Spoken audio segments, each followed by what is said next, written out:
Assalamualaikum warahmatullahi wabarakatuh. Selamat siang, salam sejahtera bagi kita semua. Semoga rekan-rekan sekalian diberikan kesehatan di masa pandemi ini. Baik, pada praktikum hama gudang dan permukiman minggu ke-9 kali ini akan mencoba mengenal tentang semut. Apa sih semut? Apa sih peranannya? Dan bagaimana cara identifikasinya? Sebelum itu saya akan mencoba share screen. Nah, ini pengenalan semut. Semut di negara tropis itu diversity-nya atau keanekaragamannya itu cukup tinggi atau bahkan sangat tinggi karena ketika musim dingin di negara subtropis itu semut akan mulai tidak banyak beraktivitas. Di musim kering, fall atau autumn seperti itu dia mulai aktif. Tapi di negara tropis kita tidak mengenal musim dingin, musim kemarau yang sangat ekstrim dan sebagainya. Tapi kita relatif eh, musimnya tidak terlalu ekstrim seperti itu.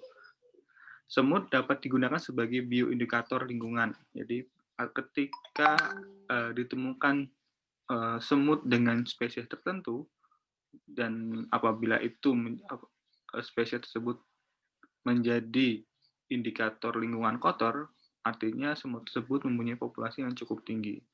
Beda halnya ketika ditemukan semut yang di hutan, kemudian ditemukan di permukiman, artinya di situ ada perubahan lingkungan dari yang lingkungan alami, kemudian berubah menjadi lingkungan yang terganggu seperti itu. Di beberapa spesies semut berperan sebagai serangga yang mengganggu di lingkungan gudang maupun permukiman.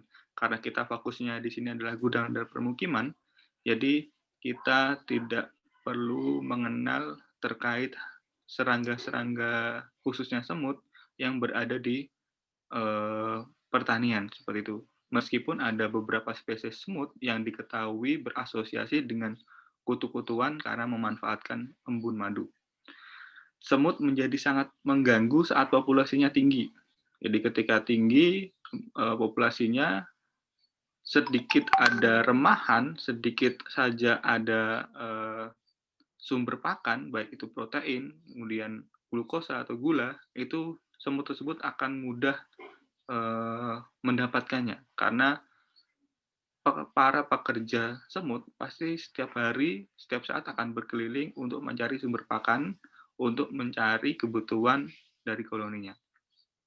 Dan biasanya semut hidup berkoloni karena merupakan serangga sosial dan membentuk sarang-sarang kecil yang saling terhubung atau disebutnya subnest. Jadi sarang satu dengan sarang yang lain itu saling terhubung. Apabila ada remah-remah makanan yang jatuh, semut akan datang dengan cepat untuk mendapatkan sumber makanan tersebut. Nah, ini biasanya kalau di satu lokasi ditemukan banyak spesies semut, banyak jenis semut, maka di situ bisa ada kompetisi di dalamnya. Semut yang ukurannya lebih besar dan mempunyai mandibel yang lebih kuat biasanya yang lebih dominan. Nah, ini tadi yang saya katakan terkait subnest. Jadi antara sarang satu, subnest ini saling terhubung. Ini hingga atas ini pernah kalau kita melihat di YouTube seperti itu, sarang semut yang sudah tidak ditinggali kemudian diberikan cairan timah. Nah, ini terbentuk seperti ini. Ketika timahnya sudah mengering. Ini luar biasa sekali. Berbeda dengan halnya rayap, yang rayap ada yang dia tidak membentuk subnest kecil-kecil seperti ini. Rayap umumnya dalam satu sarang, tapi ada galeri-galeri di dalamnya.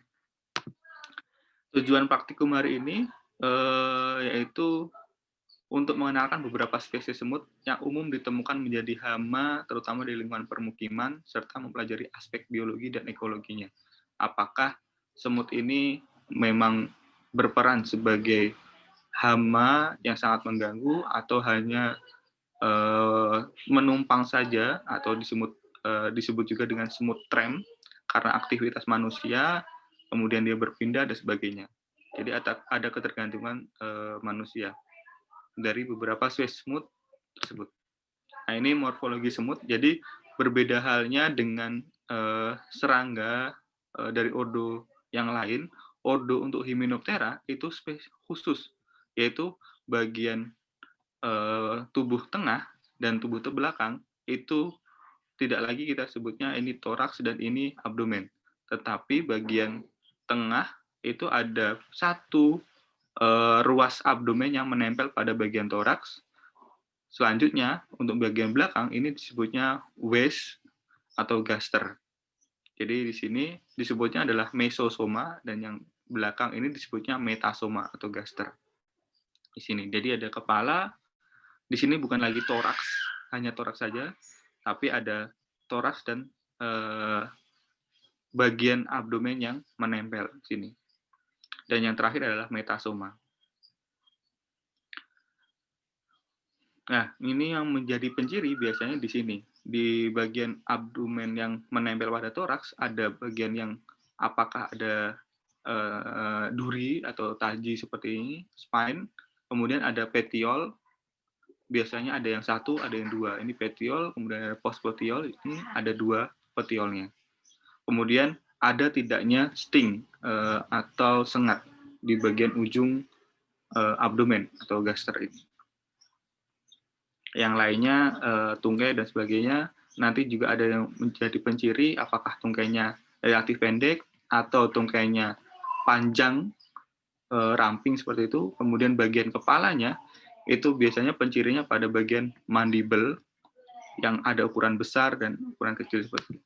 Nah, ini untuk pada bagian kepala ada semut yang umum seperti ini, ada yang kepalanya seperti turtle, ada yang leaf cutter, bagian mandibelnya relatif kuat, pendek dan kuat. Ada army and solider, big head and, jadi ini kepala semut dengan kepala yang cukup besar, bulldog end istilahnya, marvelous end, trap jaw end seperti ini. Ini penampakan pada kepala semut bagian dari arah depan. Nah, untuk praktikum ini relatif singkat, jadi nanti ada sekitar 6 spesies. Masing-masing kelompok mencari deskripsi dari spesies semut yang tercantum pada PPT ini. Sebagai tambahan, silakan baca dan pelajari kunci identifikasi semut. Lengkapi deskripsi masing-masing spesies semut tersebut dengan gambar serangganya. Buatlah laporan dalam bentuk Microsoft Word. Materi praktikum dan kunci identifikasi dapat diunduh di New LMS. Nah, ini daftar spesies semut, ada 6.